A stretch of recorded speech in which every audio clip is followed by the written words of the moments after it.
Shalom Bapak Ibu dan Saudara yang dikasihi oleh Tuhan Yesus Kristus. Kembali lagi kita pada malam hari ini. Kita akan merenungi dari Sabda Bina Umat pada hari Jumat 26 Januari, khususnya pada renungan malam. Sebelum kita membaca dan merenungi atas firman Tuhan yang akan kita baca, mari kita bersatu di dalam doa. Allah Bapa kami yang bertahta di kerajaan sorga, Bapa yang kami sembah di dalam nama Tuhan Yesus Kristus. Terima kasih ya Bapa atas kesempatan yang telah Tuhan berikan pada kami hingga malam hari ini, atas penyertaan Tuhan yang boleh terjadi hingga malam hari ini.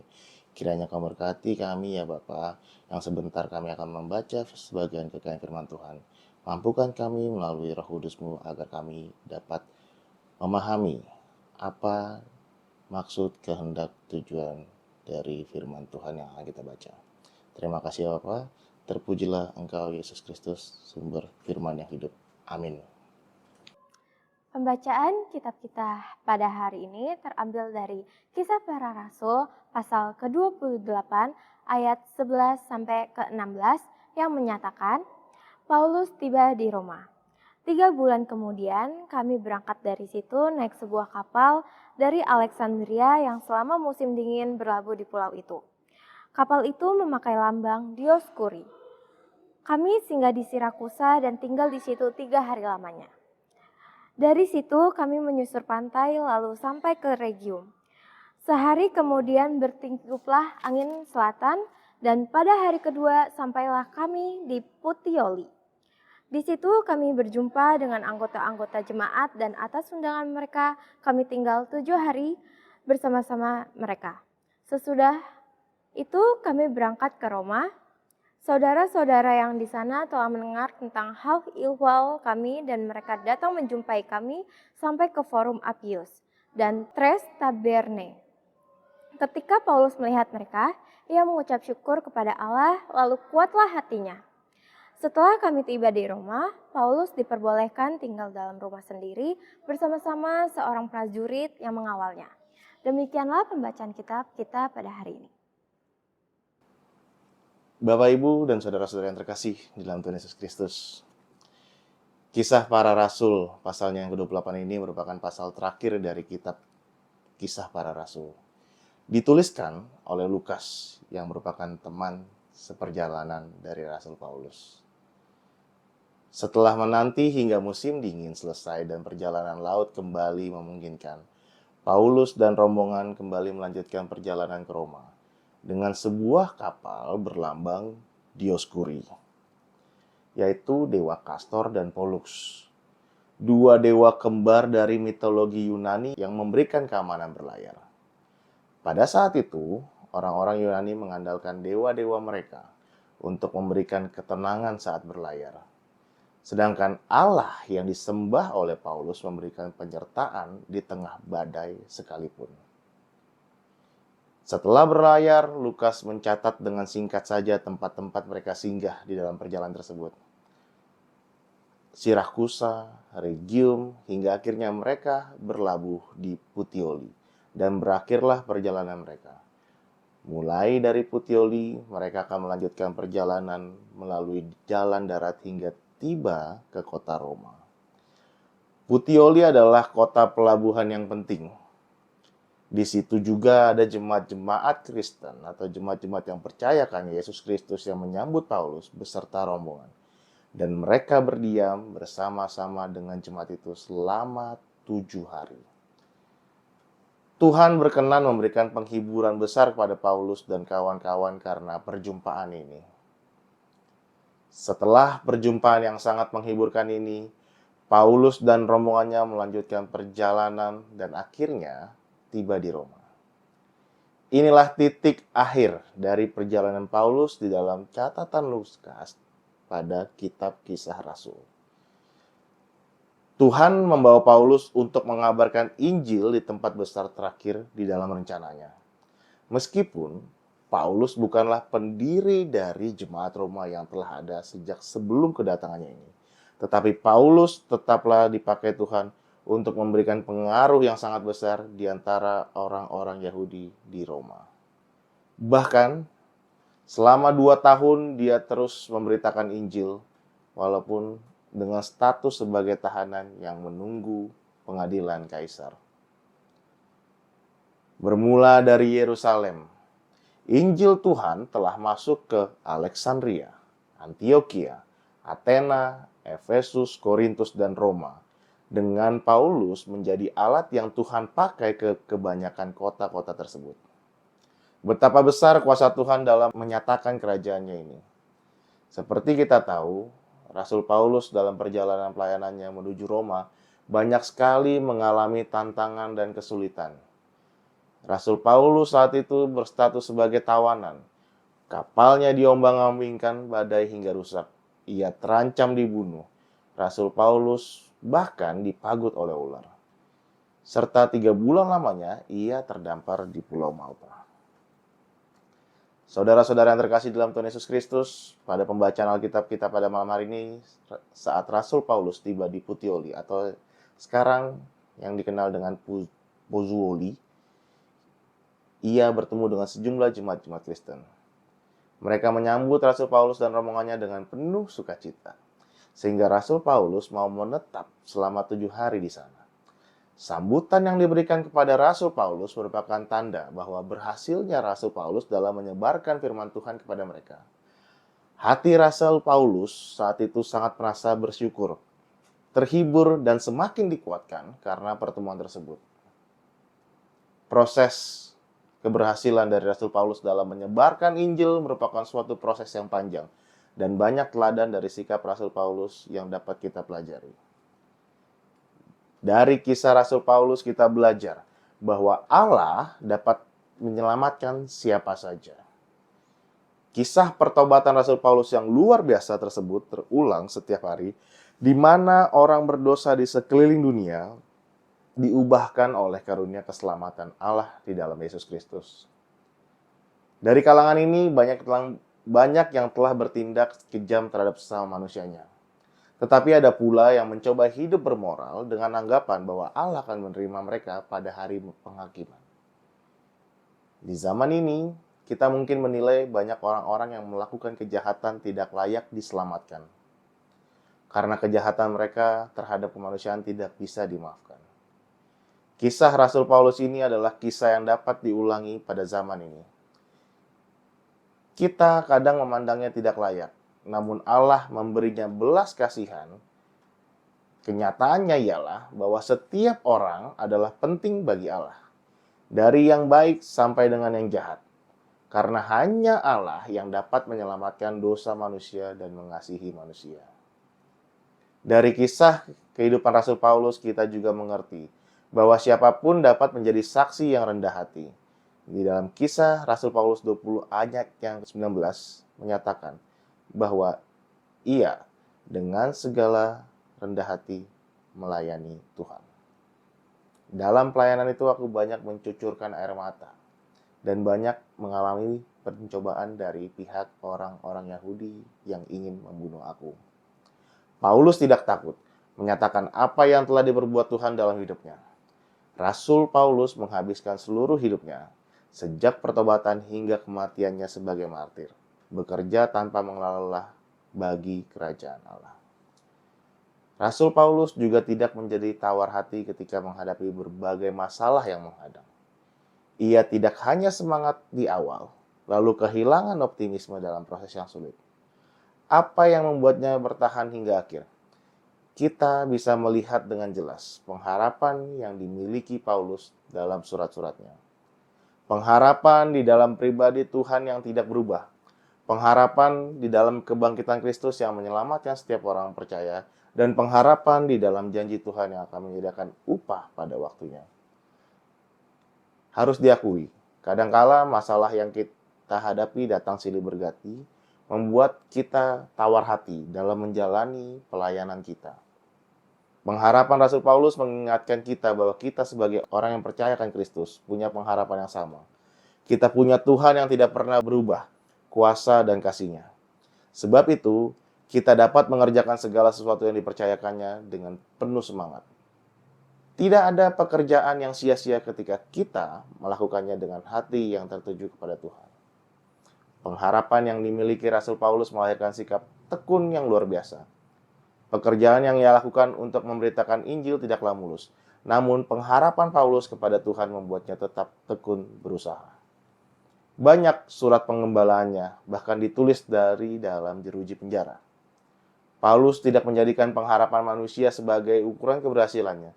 Ia mengarahkan pandangannya kepada mahkota kehidupan yang telah disediakan Tuhan. Rasul Paulus sadar betul bahwa dasar pelayanannya adalah maksud dan kasih karunia Tuhan semata, dengan tujuan agar rahmat Tuhan dalam Kristus Yesus dapat dinyatakan kepada dunia. Sebab itu, ia selalu membawa setiap pekerjanya, orang-orang yang akan ia layani dan rekan-rekan pelayanannya di dalam doa. Sikap Rasul Paulus ini mengingatkan kita untuk juga memelihara kehidupan doa kita. Dengan berdoa, kita mengakui bahwa setiap profesi atau pelayanan yang kita kerjakan untuk Tuhan sesungguhnya berasal dari Tuhan sendiri dan bisa kita lakukan karena kesanggupan yang diberikannya semata. Kita tidak berhasil tanpa kehendak Tuhan.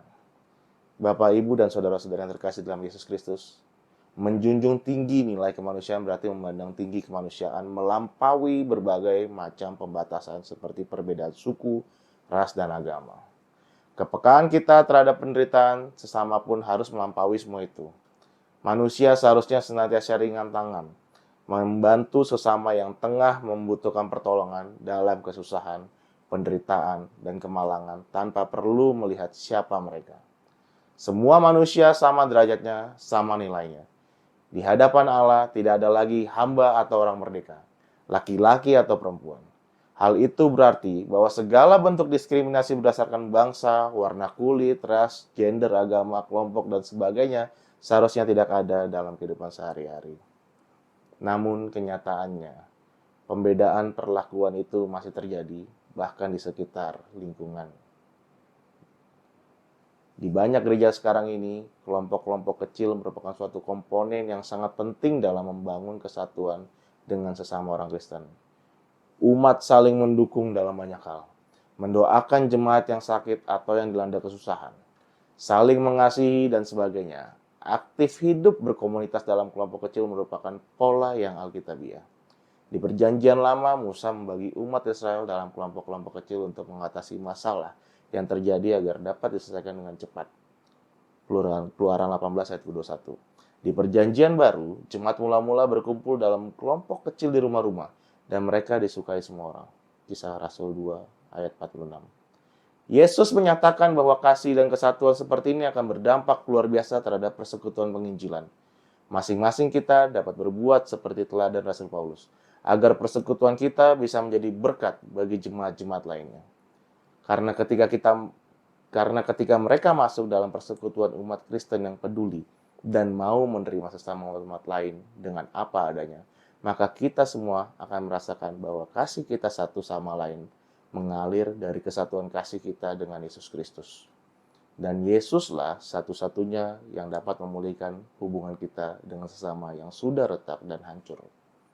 Agar persekutuan kita berhasil, kita harus menyatukan kembali apa yang sempat memisahkan kita, seperti merangkul sesama, mendoakan sesama, dan mengasihi sesama. Bukan hanya memberitakan atau mendengar firman Tuhan dari atas mimbar, melainkan juga menunjukkan dampak firman Tuhan yang ajaib dalam menciptakan persekutuan Kristen yang penuh kasih. Persekutuan inilah yang dirindukan oleh kita dan juga oleh mereka yang saat ini sedang jauh dengan Tuhan. Saat kita berupaya mengasihi sesama seperti kita mengasihi diri sendiri bersama dengan orang-orang Kristen lain yang peduli, maka kita sudah mengasihi Yesus Kristus. Dengan begitu, banyak orang yang akan merasakan bahwa persekutuan kita di dalam Kristus tidak memilih atau tidak pilih-pilih dan dapat menjadi berkat bagi sesama kita yang membutuhkan. Di sepanjang sejarah banyak sekali orang membuka diri untuk mendengar firman Tuhan setelah melihat kasih Kristus terwujud lewat tubuhnya, yaitu kehadiran gereja. Pada akhirnya kita belajar bahwa siapapun dapat berserah diri kepada Allah. Rasul Paulus sepenuhnya berkomitmen pada Allah. Lebih lanjut dalam Filipi, pasal yang pertama, ayat 12-14 dari penjara, Paulus menulis, "Aku menghendaki saudara-saudara supaya kamu tahu bahwa apa yang terjadi atasku ini justru telah menyebabkan kemajuan Injil, sehingga telah jelas bagi seluruh istana dan semua orang lain bahwa aku dipenjarakan karena Kristus. Dan kebanyakan saudara dalam Tuhan telah beroleh kepercayaan karena pemenjaraanku untuk bertambah berani berkata-kata tentang firman Allah dengan tidak takut. Tanpa menghiraukan situasi dan kondisinya, Rasul Paulus memuji Allah dan terus-menerus membagikan kabar baik. Melewati kesulitan dan penderitaannya, Paulus yakin benar akan nasib suatu kehidupan yang dipusatkan kepada Kristus. Tuhan pun telah menyiapkan kita sebagai hambanya untuk memberitakan kemenangan Kristus Sang Juru Selamat melalui persekutuan kita ini. Walaupun terkadang dengan jalan yang sangat tidak mudah, tetapi kita berlimpah dengan berkat penyertaan kasih Tuhan. Bapak, Ibu, dan saudara-saudara yang terkasih di dalam Kristus Yesus, prinsip membangun persekutuan yang saling mengasihi terdengar sangat jelas pada teladan Rasul Paulus yang kita baca dan kita ketahui.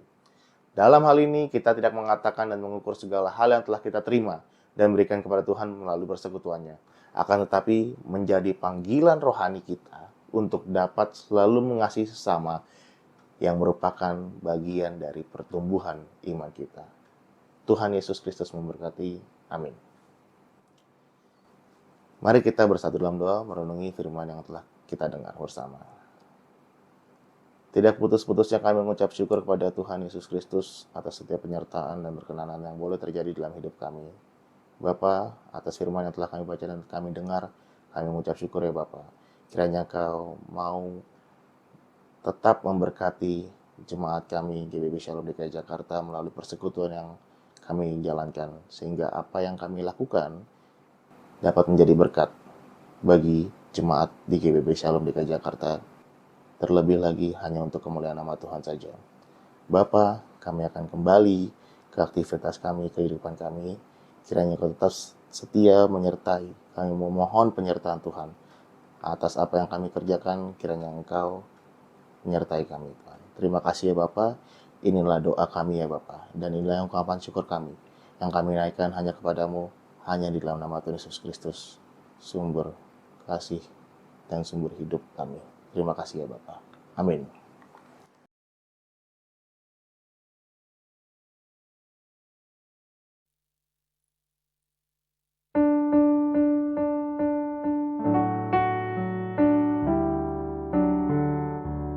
Kasih itu sabar,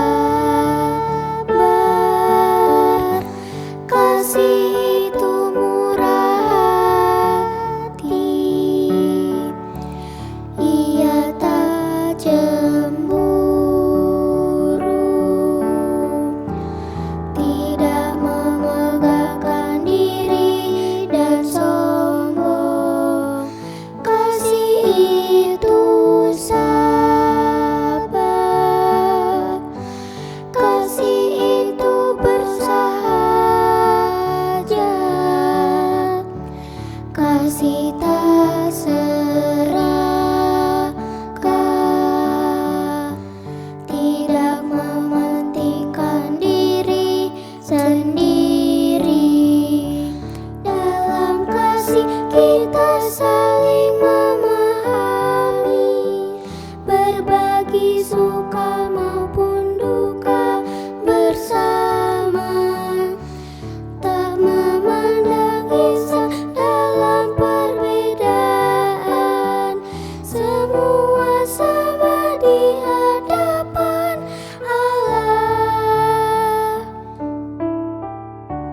Kasih itu sabar,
Ibu Bapa dan saudara-saudara yang terkasih dalam Tuhan Yesus Kristus, demikianlah renungan kita pada malam hari ini.